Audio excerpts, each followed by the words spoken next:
Mm. Nothing like that first cup of coffee in the morning. Let me get another taste here. Mm. Actually, let me get a third taste for one special troll out there. Mm. Good morning, friends. Mark Holmes here with my buddy Cowboy Joe Boo. And as always, thank you guys for watching, commenting, and subscribing to the Joe Boo Sports Report. Without you guys, this literally does not work. Let's get open for business. And I have this troll that is actually talking about now leaving Atlanta and coming to the Cowboys Redskins tailgate that we're doing up here. I'm beginning to think I need to get a restraining order. He sends me an email and says, you are so unprofessional. You drink coffee. Nobody wants to hear you slurp your coffee in the morning. It's just disgusting.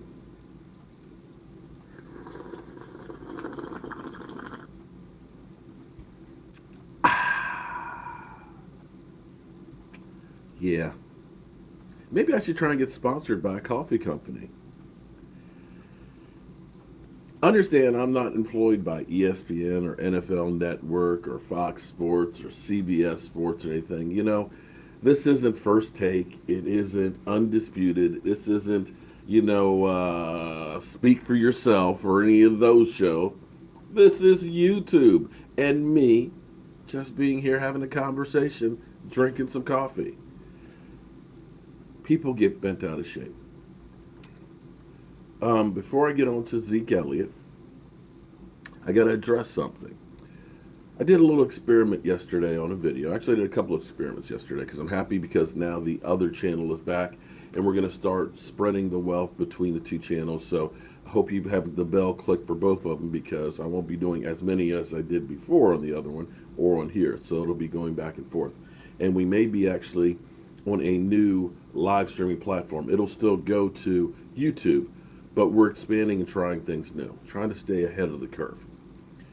But I did a video last night that I got all kinds of hateful comments about, saying that Tony Romo shouldn't be in the Ring of Honor. And apparently, people commented without actually watching the video. Because immediately I got comments, of course you would, because you're a Romo hater. You'd put Saint Dak in there because you just love Dak. Dak would go in right now because you're so blind. I'm unsubscribing. You're an idiot. What an asshole. How dare you talk about Tony Romo?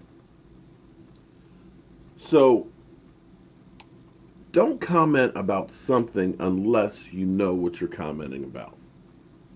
In that video, I said, true, Tony Romo doesn't deserve to be in the Ring of Honor until Jimmy Johnson, who won 2 Super Bowls, who helped rebuild the team. Jerry Jones will say that he did it all, but he did not do it all himself. Clearly, a coach is important. I don't care what players you have on the field. Because clearly, without Jimmy Johnson, we have not won a Super Bowl. We have not gotten close. So give credit where credit's due. You also have to put a guy like Harvey Martin, Super Bowl champion, Super Bowl MVP, second in sacks, more than Charles Haley, 114, four-time All-Pro. You got to put that guy ahead of Tony Romo.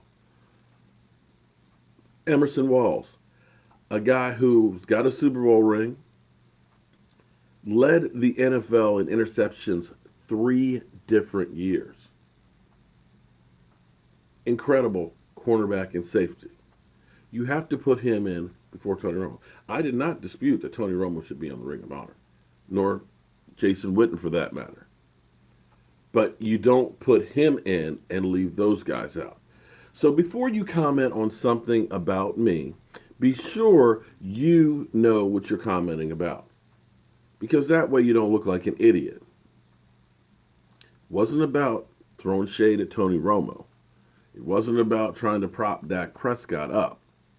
What it was about is recognizing the great talent and players that built the Dallas Cowboys.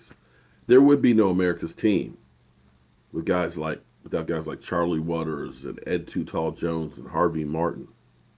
that doomsday defense, that Roger Staubach, that team that is the most valuable franchise, that team that is 3 of the top 5 most watched games, is because of those guys. So you cannot forget those guys on the Ring of Honor. So that's all I've got to say about that. And if I lost some subscribers on there, well, I lost them because they don't actually watch the videos, so I don't know what I lost. Whew. We have seen, much like a caterpillar going into a cocoon and coming out a butterfly, with Zeke Elliott. Zeke Elliott has always had the talent. Zeke Elliott has always been the tops. You can't ever look at Zeke Elliott and say he's had a high point and a low point. Zeke Elliott has been pretty much consistent, except for the first 2 games of the season.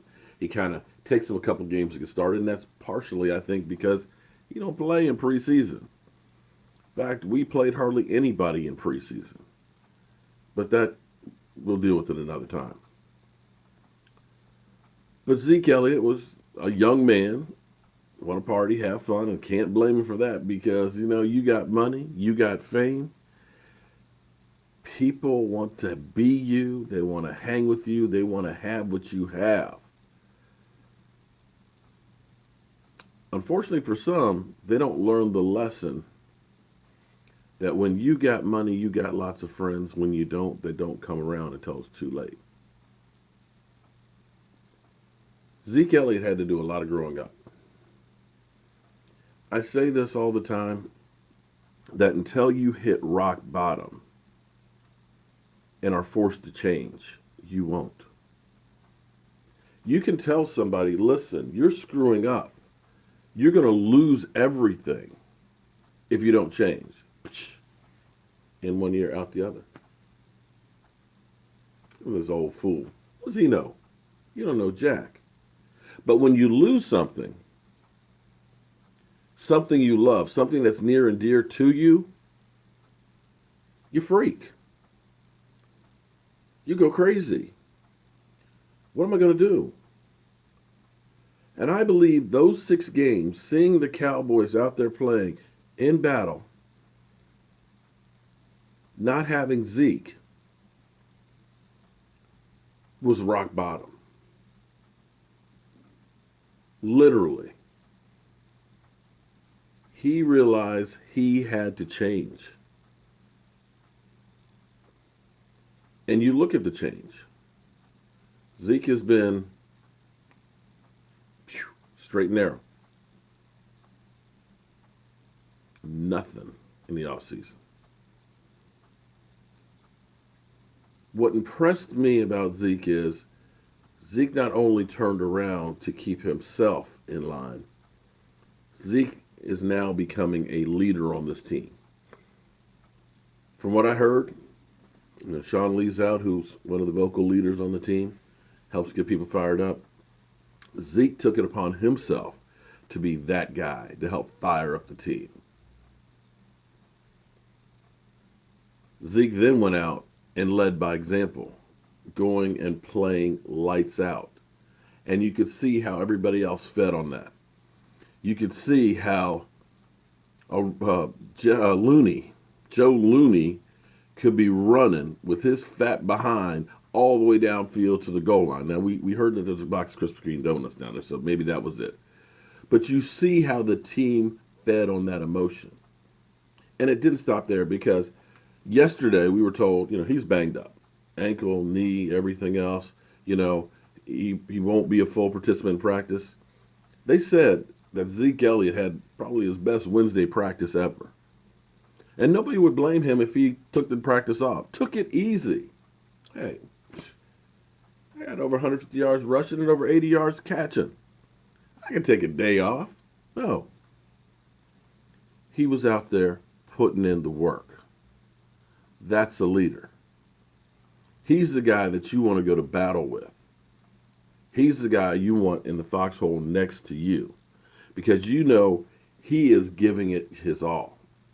He's leaving nothing else behind.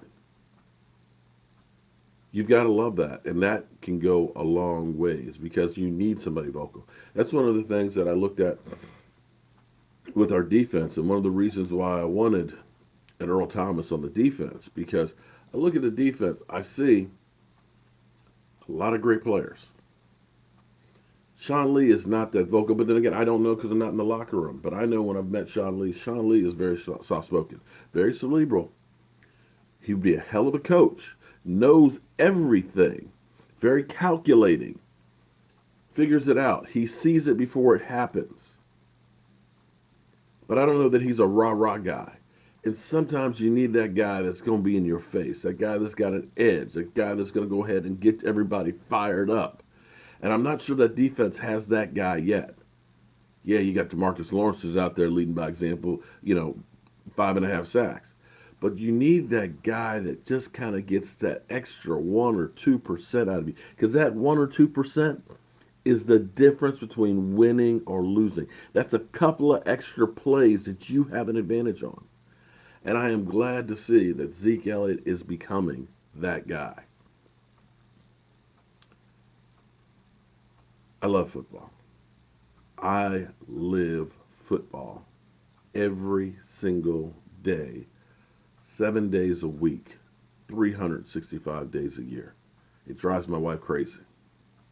I wake up in the morning, check and make sure nothing happened last night. Get my coffee. I'm down here with you guys all day long. Is there any news? What's going on? What's going on? Oh, what just happened? Who got hurt? Okay, boom. To the time I get ready to go to bed. Football. I am a football addict. I love it. Can't get enough of it. And the season's too short. We're already at week number 5. Whew. It's already Thursday. So, we'll be watching some football tonight. We'll be doing some videos, of course. And we did something different last night with Philly 500. Dude's cool people. Really cool people. He's funny. And he's not your typical Eagle fan that's just an asshole. He's really good people. And I'd like to know how you guys like doing that segment. If you like me doing stuff with other people and things, because I'd actually like to find a well, actually, I got one. We can get the stinky New York Giants fan, because we definitely need to talk to him and see if he feels his Giants are imploding. And find a Washington Redskin YouTuber. But I don't know of any Washington Redskin YouTubers. Do you guys? Because it'd be good to get the pulse and the feel of how those teams are going, especially when it's going to be fun. Is the week of the Eagles and Cowboys with Philly 500 and the week after. Hope you guys have a great day. Be safe out there. And remember, once today's gone, you can never get it back. So make sure you make the most of it. I'm Mark Holmes, enjoying my cup of coffee. And I'll see you soon.